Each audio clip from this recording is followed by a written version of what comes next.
Dah jalan macam bewok, ngakuk, ngok tu. How you face difficulty? By not giving up. By not giving up. Okay. By not giving up. If I may say, you don't have to give up.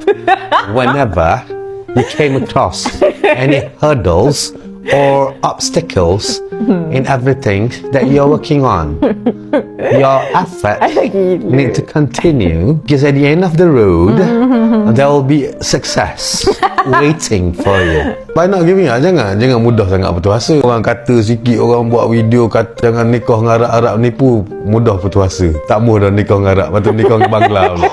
Kau bangsa jadi Pakistan pula, mudah sangat putus asa. Baru orang geletek sikit. Tapi kalau bodoh tu kena dah sedar diri juga. Dah jalan macam bewok, ngakuk, ngok tu, sedar diri lah.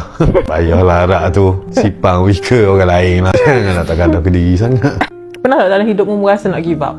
Of course. So benda yang membuat untuk still keep going. You gotta believe in yourself that you have what it takes for you to keep going. Sebab Tuhan bagi halangan ke kita tu bukannya nak suruh kita putus asa. Mu minta lah dengan aku beri lah kamu.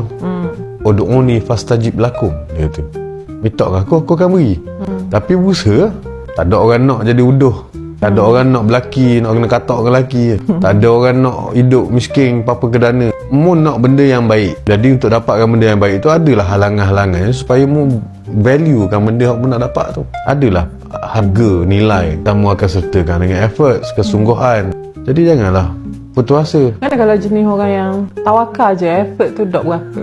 Kalau konsep, tu tongon. Yang dia kata, I believe in God but I tie my camel.